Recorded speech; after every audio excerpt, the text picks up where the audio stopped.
Hi guys, welcome back to the Mighty Blues. My name is, of course, Cameron. Something a little bit different here for you. This is a clip that I've taken from my live stream discussing V.A.R. last week. It's something that I've actually thought about doing for a little bit now, taking some of the clips and some of the topics that we talk about on the live streams and just making them single 5-10 minute videos. So if you've not got enough time to watch the full hour live stream, you can just check out my opinion on this certain subject and leave your thoughts in the comment section down below. So let me know if you like this, if you like this sort of concept, and if you want to see more of this sort of clipping some of the highlights from the live stream and putting them up as single videos. Let me know your thoughts in the comment section down below. Anyway, enjoy the ranty video on V.A.R. Thanks very much for watching. Anyway, let's get back into the topics. One final topic on the agenda which we're going to talk about, and may seem a bit ranty, may go on for a little bit long, but I think it needs to be talked about, and it's not even specifically Everton related, it's more football related in general. If you're enjoying the stream, by the way, so far, please do hit that like button. It does only take a second, and if you're new to the channel, don't forget to subscribe as well. Loads of content coming. Obviously, we've got the live game preview ahead of the game against Manchester United. That'll be live at 5:30 on Friday. I've just nearly threw my pen into me skin, so I'm going to put that down now and stop messing about. But anyway, V.A.R. Let's talk about V.A.R. for a second, because I was innocently watching Chelsea versus Bayern Munich last night. Bayern Munich absolutely ripping Chelsea to bits. What a team they've got, by the way. What a team they've got. They've got a young left-back. Davis is his name, and I think he's 19 years old, and he's just absolutely unbelievable. He literally tore Chelsea to bits yesterday. He really, really did. A fantastic performance by him and the rest of the Bayern Munich squad. Lewandowski on something like 27 goals this season. Something ridiculous. Anyway, that's totally off topic. I want to talk about V.A.R. So I watched the game... the Champions League game yesterday. It was Bayern Munich, a German team, facing Chelsea, a team from England. So it was Chelsea from London, Bayern Munich from Munich, game being played in England with the officials from France. So firstly, I just want to point that out. That will make sense later on in the discussion, so keep that in mind. A German team versus an English team with an official from France. Two situations happened in the game that involved V.A.R. and V.A.R. being used correctly and as it should be used. One of them, before we go into it, let me have a sip of my water. One of them being a penalty, possible penalty decision. Bayern Munich had an opportunity.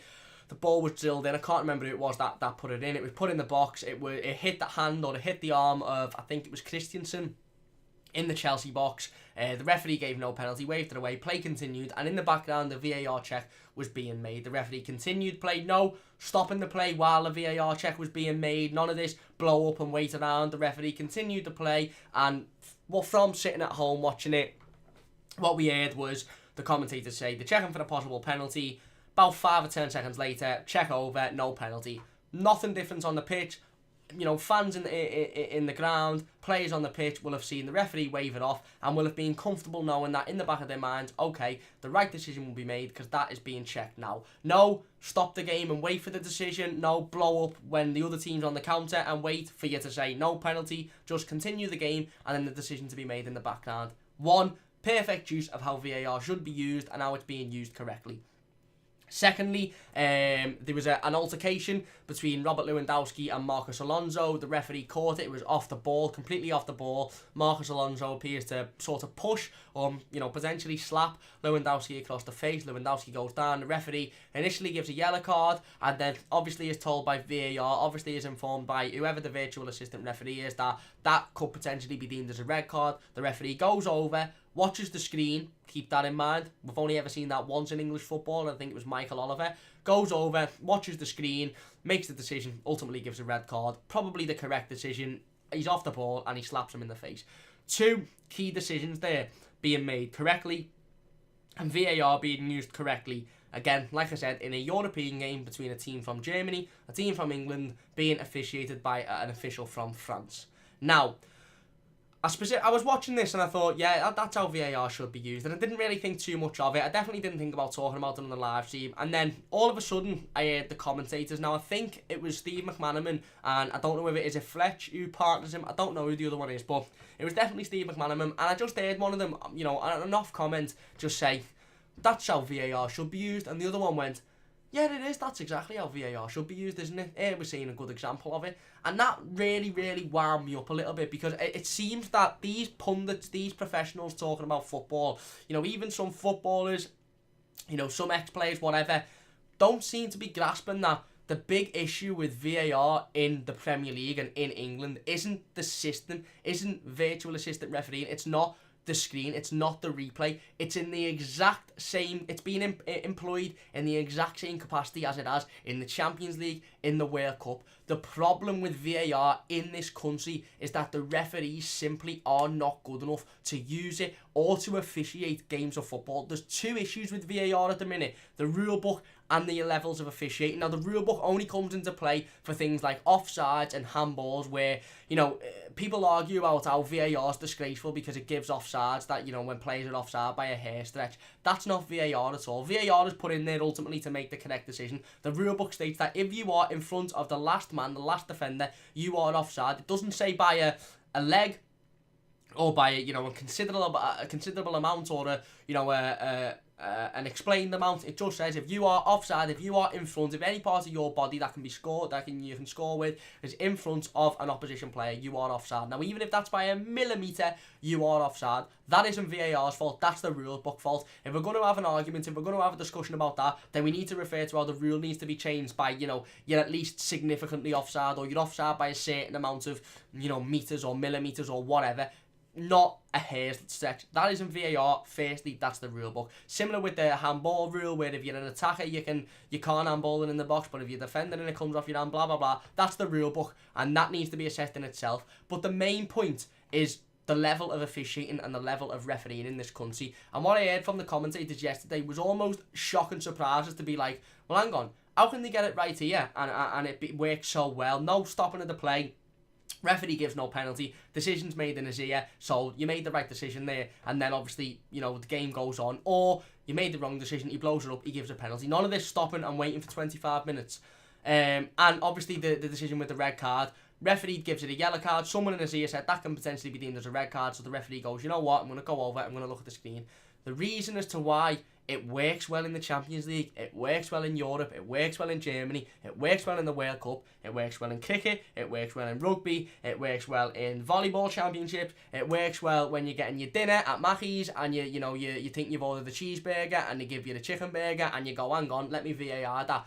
The reason why it works well in all of these different capacities is because the people using the system actually can use the system. The reason it doesn't work well in England is because the people using the system cannot fucking use it. They do not understand how to use it. The level of officiating and the level of refereeing in this country, I say it near enough week in, week out, and I am quite passionate about it because it does me head in, because the referees in this league are utter shite. They don't know what they're doing, they can't keep up with the game of football, and they simply do not understand the rules, and they're so egotistical, because a Premier League referee knows that he doesn't have to know fuck all about football or fuck all about the rules, because he knows he can't be questioned. He can't be questioned by managers, he can't be questioned by players. Yes, players and managers can come out and say the referee's had a nightmare there or he's made the wrong decision, but they can't directly stand next to him and go, explain to me why you made that decision, because the referee gets put into his little room at the end of a game, he gets changed and he fucks off, and nobody can ask him a question. And that's the reason why we're having the issues in this country. If you took Mike Dean into an interview room,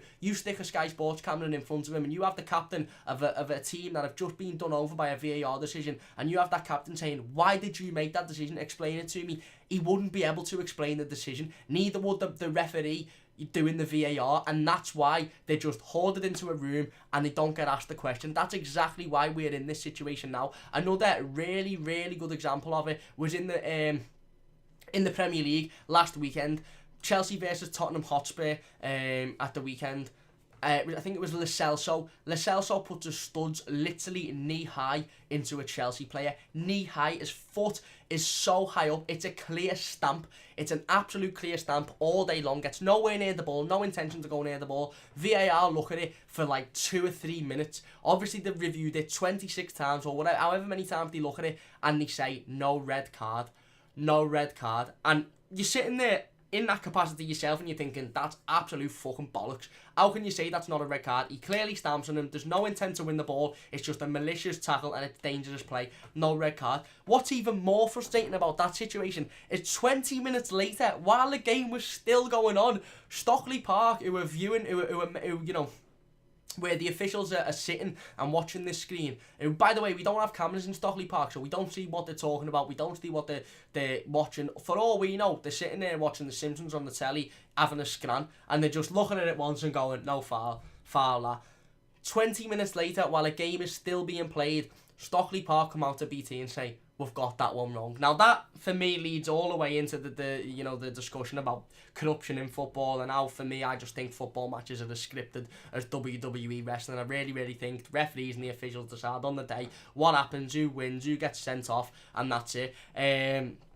But how can they come out 20 minutes later after watching it a couple of times more and say, oh yeah, that's a red card? But initially, when they watched it for 3 minutes, and, you know, they watched it however many, 26, 25 times, how can they say, no, that's not a red? But then ultimately, they've watched it again 10 minutes later and said, oh yeah, it is a red. It's just absolute utter bollocks. And the problem with VAR in this country, like we seen on Saturday in the game between Chelsea and Tottenham, is that the referees and the officials using it just simply are not good enough. And the only way it's going to improve isn't by getting rid of VAR. And I've been guilty of doing this on social media. I've been guilty on Twitter of saying, get rid of VAR, it's not good enough, it doesn't work, get rid of it. But the only way we're going to fix this issue, the only way we're going to solve this issue, isn't by getting rid of the virtual assistant referee, isn't by getting rid of the technology, is by getting rid of the poor level of officials in this league. Sack them all, put them all down to League 2, put them all down to League 1, the Championship, because they're all shite. Sack them all and bring in referees that are either from this country and a lot better at the jobs than they are, or referees from Europe that have got there's no argument about that they've got a bias between a certain team. We've seen it already, like I said, you know, before in the live stream. Chris Calvert-Lewin is going to referee the game between Everton and Manchester United at Goodison Park on Sunday. All of a sudden, over the last 24 hours since that's been announced, there's been multiple Everton fans on Twitter claiming that Chris Calvert-Lewin is a Manchester United fan and he grew up supporting Manchester United.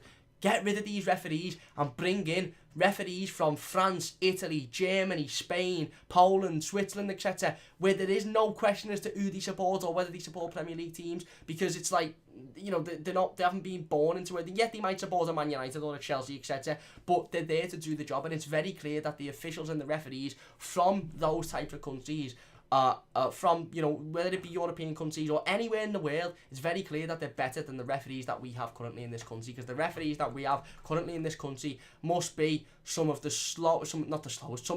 poorest level of officials in world football at the minute. They really, really must be some of the poorest level of officials in world football, because they're just so poor. They make mistakes week in, week out. It's not...